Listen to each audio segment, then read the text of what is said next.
of what we did yesterday, I really hadn't realized that it was so much work until I found myself still writing about 1 o'clock in the morning, this morning. So I'm here to present it, and I hope it reflects exactly what, or fairly, what went on yesterday. After the preliminaries of Day 2 report by the Rapporteur and the Medveye or the Mako, the chairman of Day 2 formally handed over to the chairperson for Day 3. The chair, after welcoming all, sought participants' consent to begin with a prayer which was offered by Tripp. The chair then handed over to the facilitators. The first session we looked at was more tools regarding stakeholder analysis. Stakeholder analysis was introduced or strengthened as getting a deeper understanding of the people you need to get involved in any process. 7 different kinds of capacities were identified and explained, with CANARI used as the example to illustrate and bring about a better understanding by the participants. The capacities explored or presented were the worldview or philosophy, which really is a strong conviction that all people have a contribution to make, and this must be held and exhibited through attitude, values, principles and beliefs. The other capacity is culture, and culture was understood as a willingness to work with the stakeholder and expressed through procedures and processes for guiding the operations of the organization.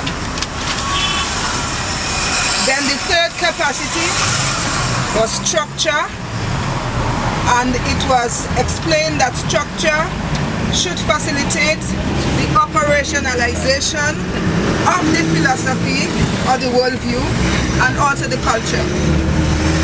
These include things like are the roles clear, are communication channels facilitating forward and backward flow of information.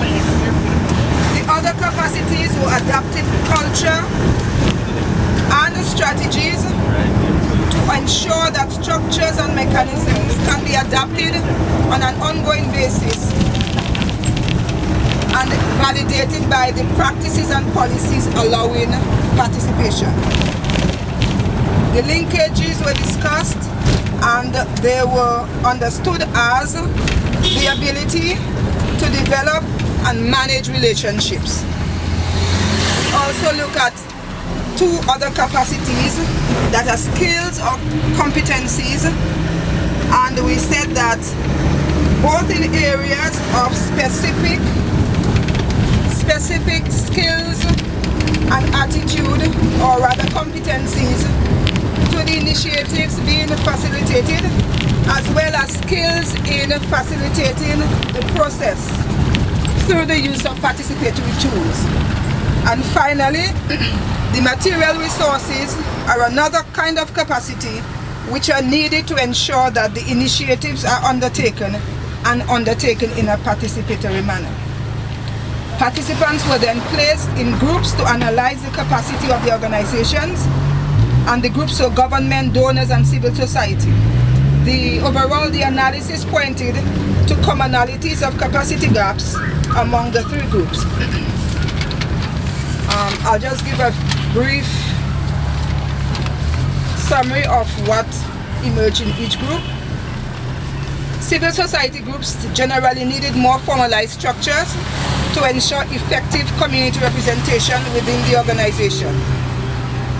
And that came about where I think 2 organizations were saying that they have on their boards community people represented, but their contribution was not effective, or rather their participation was not effectively felt.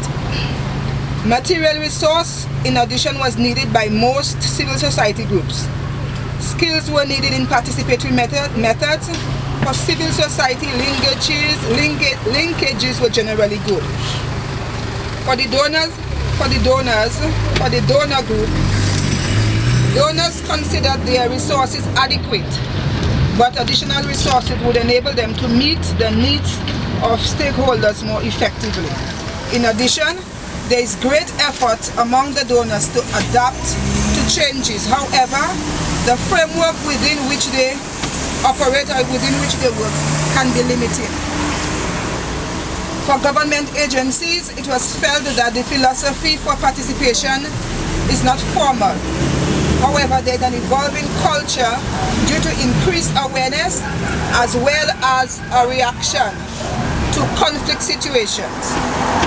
Linkages on a whole are limited. The example is that sometimes one department doesn't know what the other department may be doing. Skills in participatory processes are growing for most government agencies. Are you tired? Continue? Yes. All right. The second session introduced the concept of institution. The definition included stakeholders involved, as well as the rules, formal and informal policies, plans and structures that guide how stakeholders interact. Then we looked at power mapping of stakeholders, or mapping stakeholders in relation to the amount of power that they had. Determining the levels of power based on rules and responsibilities of stakeholders in relation to others was introduced as one tool in the process of stakeholder analysis. Participants were asked to position the 6 key stakeholders that we had identified the previous day on the power triangle. Participants presented 2 decorated triangles with the least and the most powerful stakeholders, same for both groups. Participants agreed that this analysis showed that there is no accountability or limited accountability to the wider community by the community group.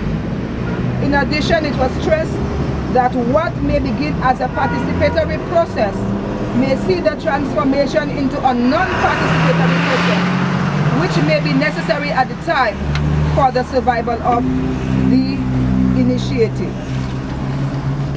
Almost done. The session continued with analyzing linkages through the application of relationship mapping.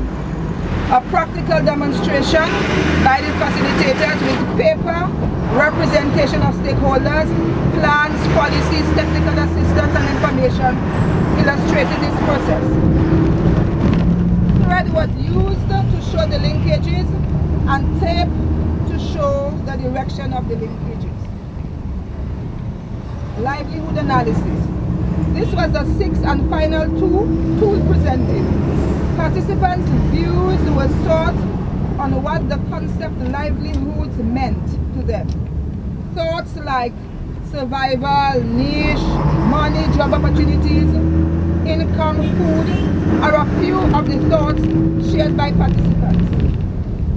Participants later understood livelihoods as comprising the capabilities, assets, and activities required for having a means of living. Sustainable livelihoods met the following criteria. The resource should be able to recover from stress and shocks. The resource, or rather the initiative, should not depend on external resources. The initiative should not undermine the livelihoods of others, and it also should not compromise the productivity or integrity of the natural resource base. Using an adaptive livelihoods framework, participants understood the 7 livelihood assets as political, social, human, financial, natural, cultural, and physical.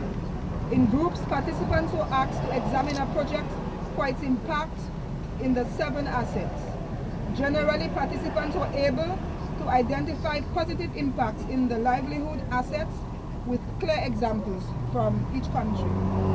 Finally, participants were oriented for the field trip and provided with the instructions necessary to undertake planning for the trip, in their groups. Thank you very much for listening. Sorry for boring.